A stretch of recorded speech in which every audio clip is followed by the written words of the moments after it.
Harbaugh's Chargers are ready to prove that they are legit contenders. We're going to get you all set for this AFC West showdown. The Chiefs have won 9 straight division titles. And joining us now is Chiefs reporter Nate Taylor, live from Brazil. Nate, what can you tell us about Andy Reid's offensive game plan for this opener tonight?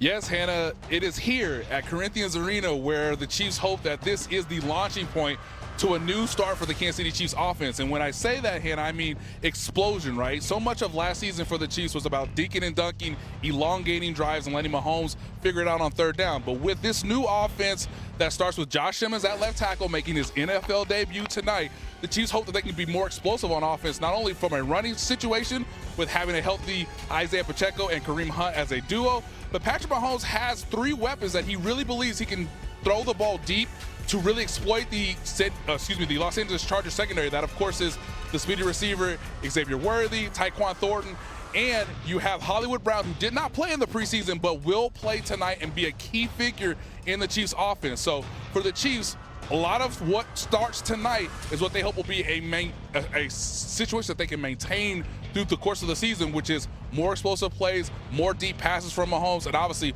more points on the scoreboard starting tonight in Sao Paulo. Nate, that makes a lot of sense. Thank you so much. And for more on those deep passes, last season, Mahomes ranked outside the top 25 in completion percentage, yards per attempt, and QBR on throws of at least 15 yards downfield. Now, all those numbers were the worst of any season in his career. All right, so the gang is here. We have RC, we have Swagoo, we have Mina. It is real, folks, right? The first weekend.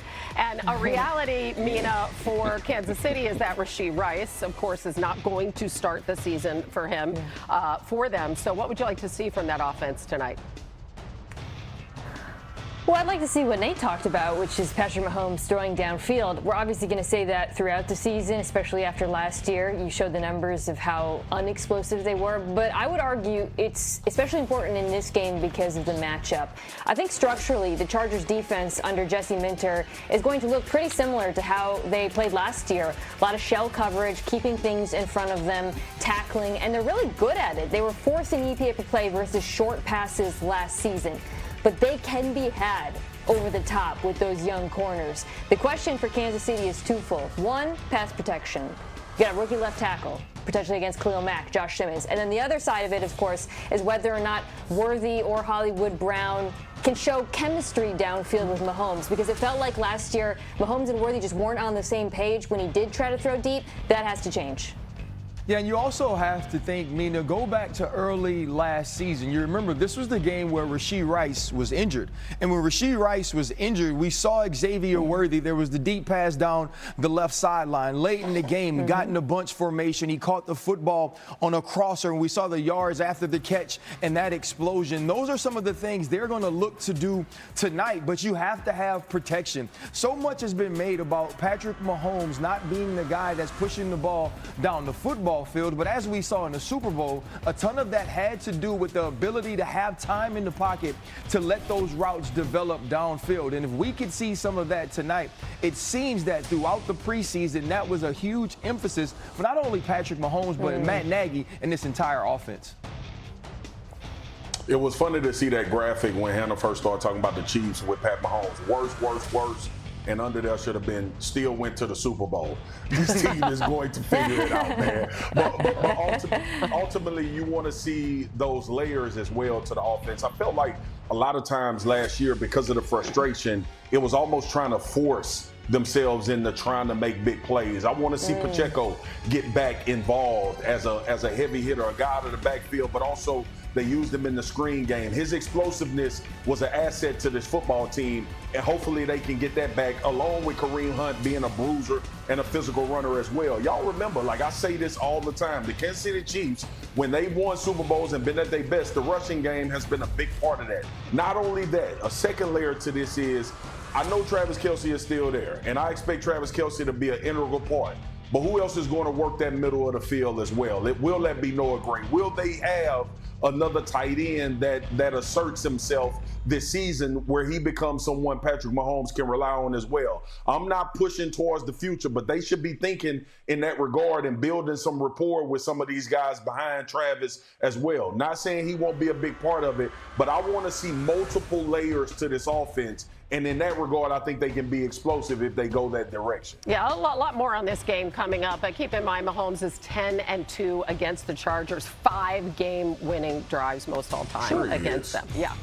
Football is back. And what a bizarre start to the season. Right before the first play from scrimmage last night, just 6 seconds into the game, Dak Prescott said he had to spit when he was talking to Tyler Booker, and Jalen Carter was nearby and asked Dak if he spit at him.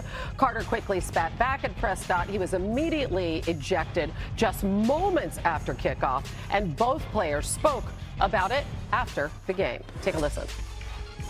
You know, it was a mistake that happened on my side, and just won't happen again. Just not being able to start the game, even finish the game was just me up, but we'll get it better. It won't happen again. I was just looking at him. I was right here by the 2 linemen, and guess I needed to spit, and I wasn't going to spit on my lineman, and I just spit ahead. And he asked, or he goes, "You trying to spit on me?" And at that point, I mean, I felt like he was insulting me. Like I wouldn't spit on somebody. I'm damn sure not trying to spit on you. Like we're about to play. Yeah, and so the Eagles lose their best defender right from the get-go. How would you characterize, RC, what you saw last night from Carter? Well, I think first off, you showed a large level of immaturity, right? And you also have to understand the lack of respect that shows for any human that you would spit on them. And even if you're asking Dak Prescott the question, hey, did you spit on me? That means that, or did you spit at me? That means he ain't spit on you. And you obviously know that that is something that you can't retaliate against. And so now when Jalen Carter spits on Dak Prescott, he shows a level of disrespect that gets him kicked out of a game, a level of disrespect for the game that may have him taken off the field next week as well. But you let your entire team down. When we watch the time Dak Prescott had in the pocket, when you look at the way they were able to run the ball in between the tackles, it was because Jalen Carter made a decision that took him away from his team. So it was a show of lack of respect for Dak himself and the game of football.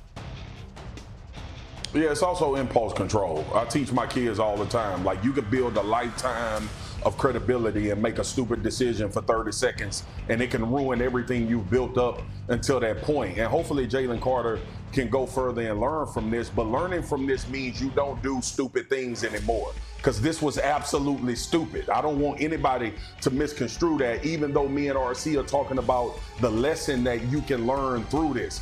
Control your impulses. Be a professional. These are the things that we talk about. So as he goes further in his career, he's a phenomenal player. Nobody can take that away from him, which also should tell him the camera is always on you, big fella. People are always going to be paying attention to what you're doing. You have to learn